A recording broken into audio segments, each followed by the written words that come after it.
Seigneur, nous te bénissons, car tu nous révélé non sage selon le monde, mais à ceux qui viennent à toi avec un cœur confiant. Nous reconnaissons que sans ton esprit, nous ne pouvons ni comprendre, ni recevoir.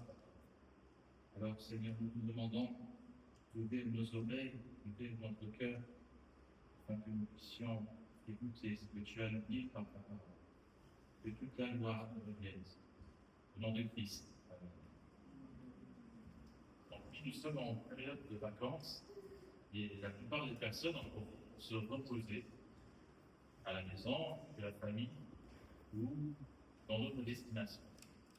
Et le travail et diverses occupations tout au long de l'année finissent par nous épuiser, physiquement mais aussi mentalement. Alors le repos est essentiel pour l'homme. La législation européenne, d'ailleurs, elle a statué là-dessus qu'un salarié ne peut pas travailler plus de 48 heures par semaine et a garanti un repos quotidien minimum de 11 heures consécutives et un minimum de 20 jours de congé par an. Il y en a qui ont plus, mais c'est un minimum exigé par la loi. Alors ces lois protègent les salariés, car le repos est essentiel pour la santé et pour la dignité de l'homme. Dieu lui-même, il a instauré ce principe en se reposant le 7e jour, après avoir créé les cieux et la terre en 6 jours. Alors oui, les lois de la terre peuvent rester un repos pour le corps, qui est une très bonne chose, mais qui peut donner le repos à l'âme?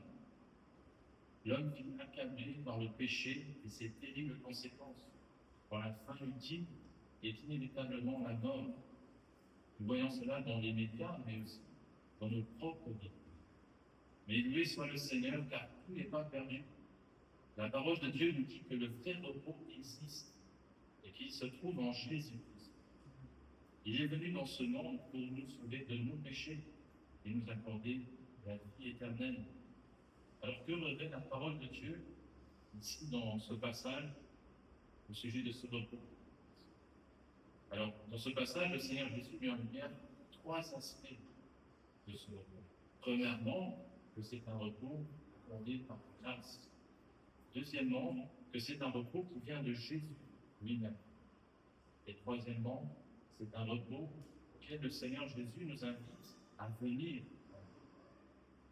Au verset 25-26, le Seigneur Jésus remercie le Père de ce qu'il a caché ces choses aux sages et aux intelligents, de ce qu'il les a révélées aux enfants. Que veut dire ces choses exactement? Elles désignent l'évangile, la bonne nouvelle que Jésus est venu annoncer au peuple d'Israël. Dans plusieurs passages, Jésus mentionne aussi le royaume des cieux, 32 fois, uniquement en Matthieu, et 37 si on compte également les 5 occurrences de royaume de Dieu. En Matthieu, chapitre 3, versets 1 à 2, Jean-Baptiste lui-même prêche dans les airs. Repentez-vous, car le royaume des cieux est proche. Et Jésus lui-même reprendra cette proclamation, chapitre 4, verset 17. Repentez-vous, car le royaume des cieux est proche. Or, les pharisiens, les scribes et beaucoup d'autres personnes n'ont pas cru en Jésus. Dans le passage précédent, Jésus a justement prononcé de sévères reproches envers les villes, des sentences dans lesquelles il avait annoncé l'évangile, il a fait des miracles, mais où les gens ne se sont pas repentis. Ils avaient la connaissance des Écritures. Ils étudiaient minutieusement la loi, les textes. Ils imposaient de nombreuses règles au peuple. Mais leur cœur était éloigné de Dieu. La preuve en est que lorsque Dieu s'est présenté à eux dans la personne de Jésus-Christ, ils l'ont méprisé, ils l'ont rejeté en tant que Messie. Mais d'autres l'ont aussi rejeté parce qu'ils avaient d'autres croyances, d'autres peuples, ou simplement parce qu'ils étaient indifférents à l'appel de Jésus. Ils ne prêtaient aucune attention. Et contrairement à ces personnes, beaucoup de pécheurs considérés par les religieux comme des gens de mauvaise, ainsi que des personnes sans grande instruction intellectuelle, comme certains disciples qui étaient des pêcheurs aux poissons, ils ont cru en Jésus-Christ. Matthieu, l'auteur de cet évangile lui-même, était un publicain avant d'être appelé par Jésus et de devenir l'un des 12 apôtres. Alors Jésus le Père pour cela. Le salut ne s'obtient pas par ses propres capacités, ni par sa propre volonté, mais par la grâce imméritée de Dieu. Cela ne signifie pas qu'il ne faut pas être intelligent, car l'intelligence est un don de Dieu. C'est l'orgueil enraciné dans le cœur de l'homme qui l'explique par de Dieu.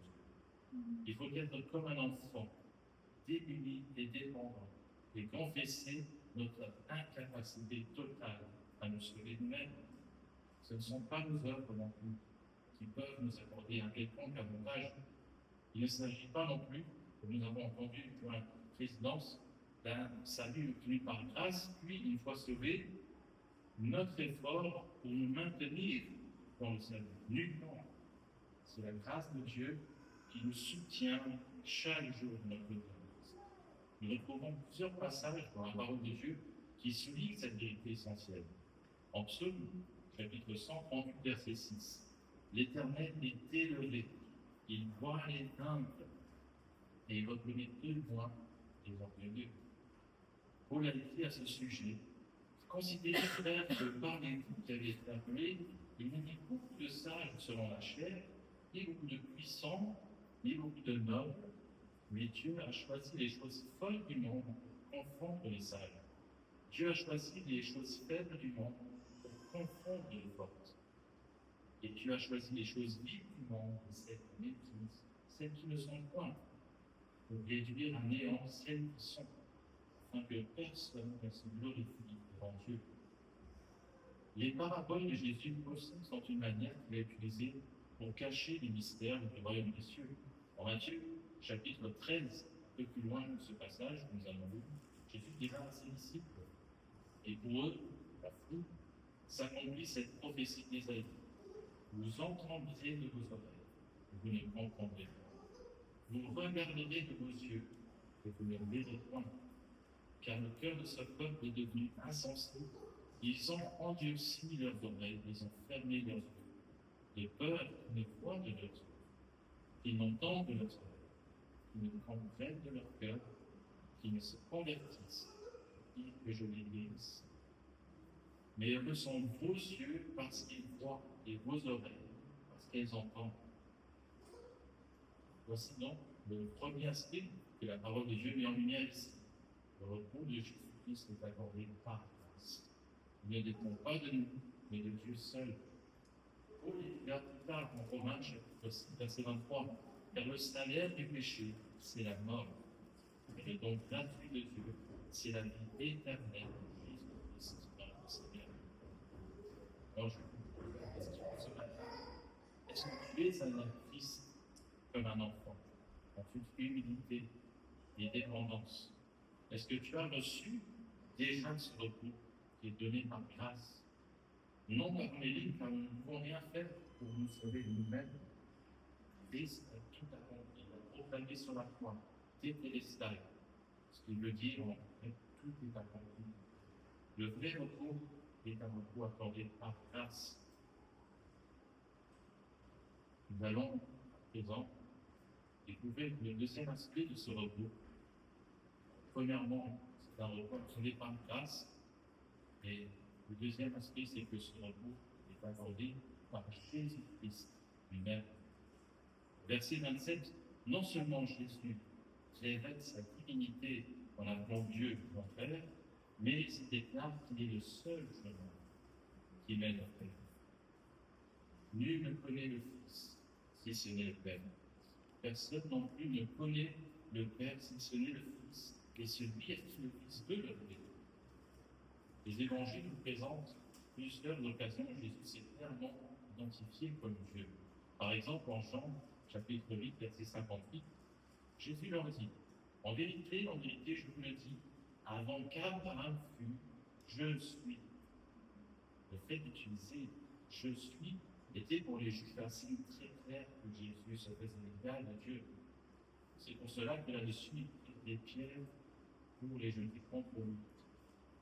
C'est aussi une des applications que le Sanhédrin, qu'il va utiliser pour l'accuser et le condamner dans son arrestation et avant d'être crucifié. Et nous avons aussi d'autres passages moins explicites, mais qui pointent clairement vers sa divinité. Comme en Marc, chapitre 2, lorsque Jésus déclare au paralytique, « Mon enfant, tes péchés sont pardonnés. » Les scribes se sont immédiatement dit au-dedans d'eux, « Comment cet homme part-il ainsi? Il blasphème. Qui peut pardonner les péchés si ce n'est Dieu seul ?» Encore un exemple. Et dans les Épîtres, nous avons également plusieurs passages qui soulignent cette vérité. Un passage très puissant se trouve en Hébreux, chapitre 1, versets 1 à 2. Après avoir autrefois, à plusieurs reprises, de plusieurs manières parlé nos pères par les prophètes, Dieu, dans ces derniers temps, nous a parlé par le Fils. Il a établi héritier de toutes choses, par lequel il a aussi créé l'univers. Quelle puissante vérité! La divinité de Jésus demeure au centre de l'évangile lui-même, car s'il n'était pas Dieu, il ne pourrait pas nous sauver. Aucun homme n'a jamais su garder toute la loi de Dieu. Rappelons-nous de l'image que nous avons déjà vue lorsque nous avons fait l'étude en Romains de la chaîne avec tous les moyens de la loi qu'il faut respecter. Si nous disons un commandement, c'est un maillon qui se détache de toute la chaîne. Père, c'est les lois. Je ne sais pas vous, mais dans ma vie, j'ai déjà brisé combien de maillons. Mais lui soit le Seigneur, car Jésus-Christ, le Fils éternel de Dieu, s'est fait homme et il a accompli parfaitement la loi à notre place. Son sacrifice sur la croix est l'aboutissement de son œuvre parfaite sur la terre, car il a donné son propre corps. Et sur la croix, il a dit que tout est accompli. Jésus a tout accompli et ainsi satisfait la justice parfaite de Dieu. C'est pourquoi l'apôtre Paul peut dire, celui qui n'a point connu le péché, il l'a fait devenir péché pour nous, afin que nous devenions en lui justice de Dieu. 2 Corinthiens, chapitre 5, verset 21. Voilà pourquoi la divinité de Jésus n'est pas un détail secondaire de la foi chrétienne. Le salut est possible parce que celui qui est mort pour nous n'est pas simplement un homme. Il est le Fils éternel de Dieu. Et il est venu pour sauver les hommes. Sans Jésus-Christ, l'homme n'aurait aucune espérance et subirait la condamnation éternelle méritée. Dans la déclaration de Jésus, personne n'a voulu donner le Père, si ce n'est le Fils. C'est lui à qui le Fils veut le révéler. Nous voyons une autre vérité importante. C'est que Jésus est le seul chemin qui mène au Père et à notre salut. En Jean chapitre 14, verset 6, nous avons un des versets connus qui dit cette vérité lorsque Jésus répond à Thomas. Je suis le chemin, la vérité et la vie. Nul ne vient au Père que par moi. De même, Pierre, après que le Seigneur Jésus a été enlevé dans le ciel, Pierre prêchera devant le Sanhédrin et devant la foule en Actes chapitre 4, verset 12. Il n'y a de salut pour aucun autre, car il n'y a sous le soleil aucun autre nom qui ait été donné parmi les hommes par lequel nous devions être sauvés. Alors le vrai repos nous est donné par Jésus-Christ seul. C'est par lui seul que l'on peut être sauvé. Est-ce que tu crois en Jésus-Christ comme ton seul et unique sauveur? Il n'y a aucun autre moyen pour toi pour que tu puisses trouver le repos dans ton âme, si ce n'est en Christ. Crois en lui, tu recevras le repos véritable. Nous avons vu jusqu'à présent que c'est un repos accordé par grâce, qui vient de Jésus-Christ lui-même. Et nous allons voir maintenant, versets 28 à 30, que c'est un repos que le Seigneur nous appelle. Nous allons mener là. C'est en fait le point culminant de cette déclaration de Jésus. Il déclare que le salut est par grâce, car il a caché ces choses aux sages et intelligents et les a révélées aux enfants. C'est-à-dire qu'on ne peut pas, par nos propres capacités, par notre volonté, être sauvé, mais par la grâce illimitée de Dieu. Puis il révèle son identité, lui Dieu, lui-même, et nul ne peut être sauvé que par lui. Mais après ces deux puissantes affirmations, Jésus va maintenant faire l'invitation la plus glorieuse de l'histoire. Venez à moi, vous tous qui êtes fatigués et chargés, et je vous donnerai du repos. Prenez mon joug sur vous et recevez mes instructions, car je suis doux et humble de cœur, et vous trouverez le repos pour vos âmes, car mon joug est doux, mon fardeau est léger. Voici l'appel que Jésus fait aux pécheurs. Venez à moi, vous tous qui êtes fatigués et chargés. Que pouvons-nous comprendre par fatigué et chargé? Le mot grec traduit par fatigué provient du même verbe que celui utilisé dans le récit où Jésus quitte la Judée et il va en Galilée par la Samarie. En Jean chapitre 4, verset 6, il est écrit « Jésus, fatigué du voyage, était assis au bord du puits. » Cette fatigue était bien réelle et intense. Le trajet vers la Samarie était fait sous un climat très chaud et, en plus, vallonné. Il y avait des montagnes. Et comme il quittait le Jourdain, c'était vraiment tout en bas. C'est même plus bas que le niveau de la mer. Et après plusieurs heures de marche, Jésus s'assit près du puits pour se reposer. Et ce détail montre qu'il avait véritablement ressenti la fatigue du voyage, au point que Jean veut le mentionner explicitement. Jésus, fatigué du voyage, était assis au bord du puits. Alors il s'agit d'une fatigue après un effort considérable. Alors, ici, dans ce passage que nous avons vu, Jésus ne parle pas principalement de la fatigue physique, comme celle qu'il a connue lui-même sur le chemin de la Samarie, mais il utilise ce terme pour décrire une réalité plus profonde. Il s'agit de l'épuisement d'une fatigue spirituelle.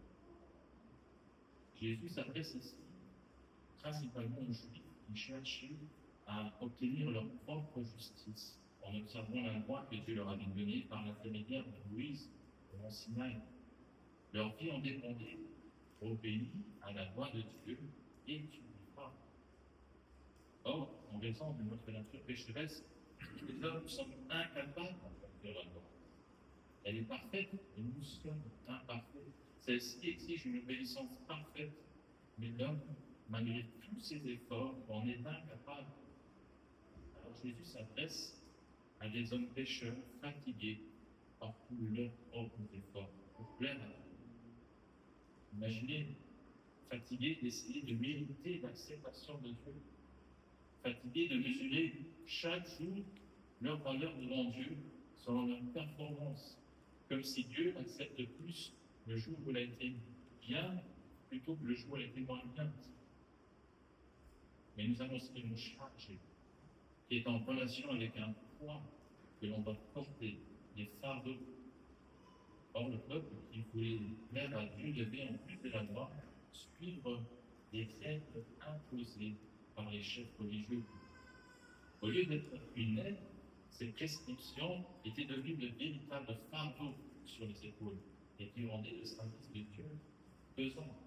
Jésus le dénoncera lui-même en Matthieu chapitre 23, verset 4. Il mit des fardeaux pesants et les met sur les épaules des hommes, mais eux-mêmes ne veulent pas les donner du droit. Alors, à qui s'adresse cette invitation aujourd'hui? Jésus continue d'inviter les pécheurs à venir. Tous ceux qui sont fatigués de chercher le salut par leurs propres efforts, tous ceux qui sont accablés de fardeaux, qu'il s'agisse d'ordonnances, de traditions, de règles, de toute forme de légalisme imposé par la religion. Jésus vous adresse cet appel. Venez à moi, tous qui êtes fatigués et chargés, et je vous donnerai le repos. Nous avons dans ce texte aussi deux promesses qui nous encouragent cela. Premièrement, Jésus promet de donner le repos à notre âme. Et deuxièmement, pour nous garantir encore plus, il dit que notre âme trouvera le repos. Jésus-Christ est celui qui nous sauve de nos péchés. Et lorsque quelqu'un se reprend et place sa confiance en lui, il est libéré une fois pour du poids du péché, c'est-à-dire la culpabilité et la condamnation qui repose sur le pécheur devant Dieu, saint et juste. Parce que Jésus est tout créable. Il n'est pas un maître oppresseur. Il nous libère du poids de notre péché, de nos fardeaux inutiles, et il nous traite avec amour et bienveillance. La parole de Dieu nous montre plusieurs exemples de la douceur de Jésus face aux agressions verbales et même physiques qu'il a subies. Par exemple, lorsqu'il est sur la croix, il ira jusqu'à demander au Père de pardonner les soldats qui le maltraitent.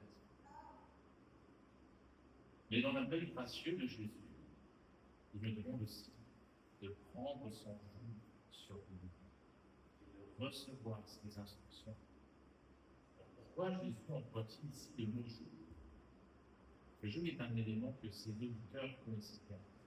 Parce que, premièrement, ils étaient pour la plupart issus du monde agricole, ils travaillaient la terre, ils savaient ce que c'était une pièce de bois que l'on plaçait sur le cou des bœufs pour les atteler et ensemble leur permettre de tirer une charrue. En utilisant cette image, même les gens simples pouvaient comprendre la signification de son appel. Celui qui doit venir à lui doit se soumettre à sa volonté et demeurer sous son autorité. Dans la parole de Dieu, le joug est aussi employé dans l'Ancien Testament pour caractériser la dureté d'un roi ou d'un régime. Très connu, c'est en 1er roi, chapitre 12. Le peuple demande à Roboam, le fils du roi Salomon, d'alléger le joug imposé par Salomon. Ton père a rendu notre joug dur. Toi maintenant, allège la dure servitude de ton père et le joug pesant que nous a imposé. Ceci, une forme que vous pouvez connaître. Mais troisièmement, le joug aussi est employé dans la relation avec Dieu et ceux qui le servent. Dans la Lamentation de Jérémie, chapitre 3, verset 27, il est écrit: il est bon pour l'homme de porter le joug dans sa jeunesse. Dieu, en effet, envoyé Jérémie dès son plus jeune âge, dénoncer le péché et annoncer le jugement du peuple, appeler le peuple à la repentance, proclamer qu'après le jugement de Dieu, il a accompli une œuvre nouvelle, la restauration de la nouvelle alliance et une nouvelle alliance qui trouve leur accomplissement en Jésus-Christ. Alors Jésus nous enseigne qu'il n'est pas possible de le suivre sans une soumission complète. Pour devenir disciple de Christ, il faut accepter de prendre son joug et de nous laisser instruire. Cet appel s'adresse donc aussi à ceux qui veulent vivre la liberté en Christ, certes, mais sans se soumettre pleinement à sa volonté, sans prendre le joug et sans se laisser instruire par Christ. Jésus est bien le sauveur du monde, mais il est aussi le Seigneur, le roi des rois. En Philippiens chapitre 2, versets 9 à 11, Paul souligne cette vérité importante. C'est pourquoi aussi Dieu l'a souverainement élevé et lui a donné le nom qui est au-dessus de tout nom, afin qu'au nom de Jésus, tout genou fléchisse dans les cieux, sur la terre et sous la terre, et que toute langue confesse que Jésus-Christ est Seigneur, à la gloire de Dieu le Père. Que Jésus-Christ est Seigneur. Voilà une vérité souvent oubliée, mais que nous devons nous rappeler et saisir tous les jours dans notre marche avec Christ. Alors, recevoir les instructions de Jésus, c'est ne pas avoir une foi superficielle, parce que beaucoup croient en Jésus-Christ, mais leur foi reste superficielle. Elles ne se sont pas véritablement soumises à sa seigneurie. Elles n'accueillent pas ses enseignements, elles ne se soumettent pas à sa volonté, parce que leur cœur est encore attaché à des idoles. Ces idoles sont pour elles de lourds fardeaux. Une idole exige notre dévotion complète. C'est ce qui prend toute la place dans notre vie. Une place plus importante que Dieu lui-même. Elle nous promet la repos, alors qu'en vérité, elle nous impose un joug pesant. Mais surtout, elle nous maintient dans le péché et nous empêche de recevoir le repos que Christ veut nous donner. Jésus ne nous dit pas que nous n'aurons aucun fardeau. Il nous appelle à porter un joug, mais il nous assure que son joug est doux et que son fardeau est léger. Et l'une des caractéristiques essentielles d'un véritable disciple est précisément son obéissance à son maître. L'obéissance que le Seigneur demande à ses disciples ne procède pas d'un effort purement humain. Elle jaillit de la vie nouvelle que la grâce produit. Le Père, en lui, l'Esprit de Dieu, cherche à accomplir la volonté de Dieu. Une vie en sainteté consiste à placer Dieu au centre de tous les aspects de notre vie. C'est se laisser diriger par l'Esprit Saint qui nous transforme jour après jour à travers nos paroles et nos prières. Alors prendre le jour du Seigneur est directement suivi de recevoir cette instruction. Nous croyons que la Bible est la parole de Dieu, et que toutes les instructions nécessaires pour connaître sa volonté se trouvent dans les saintes Écritures. Paul souligne cette vérité en 2 Timothée, chapitre 3, versets 16 à 17. Toute Écriture est inspirée de Dieu et utile pour enseigner, pour convaincre, pour corriger, pour instruire dans la justice, afin que l'homme de Dieu soit accompli et porte à toute bonne œuvre. Et Paul insiste auprès de Timothée: efforce-toi de te présenter devant Dieu comme un homme éprouvé, un ouvrier qui n'a point rougi et qui dispense droitement la parole de la vérité.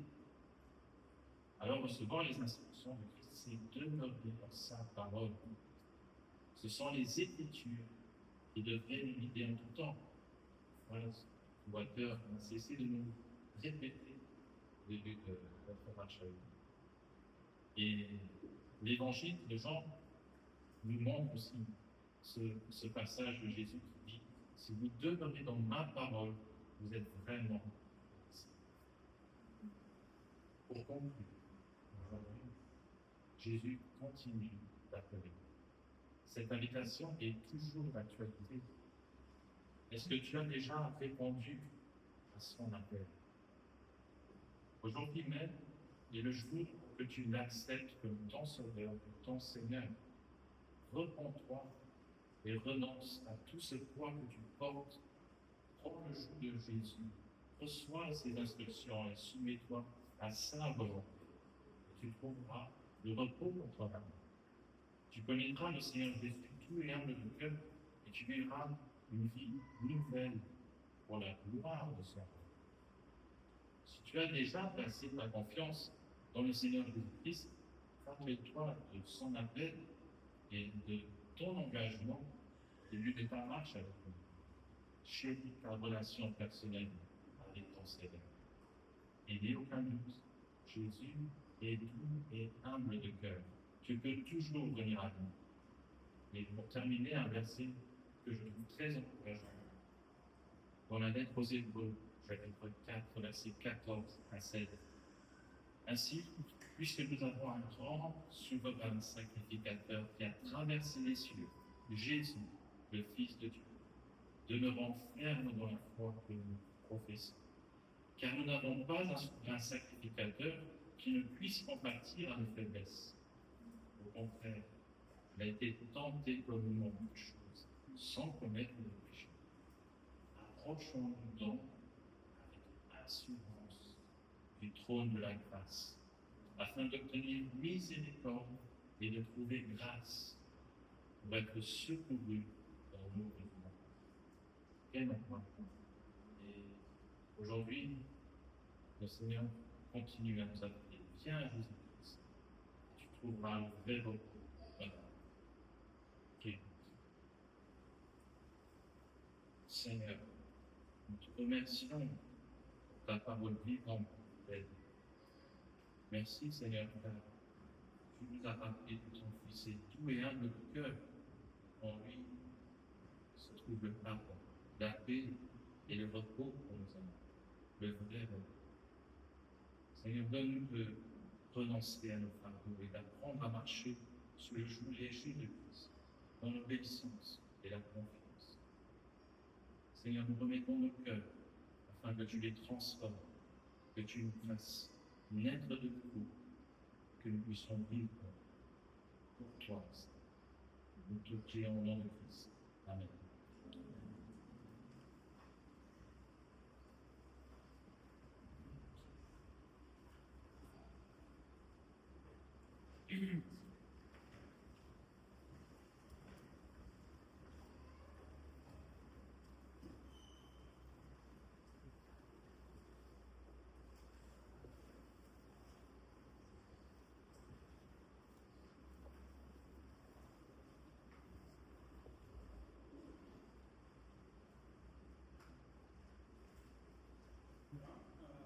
Je vous casse les pieds pour chanter une chanson, avoir la gloire.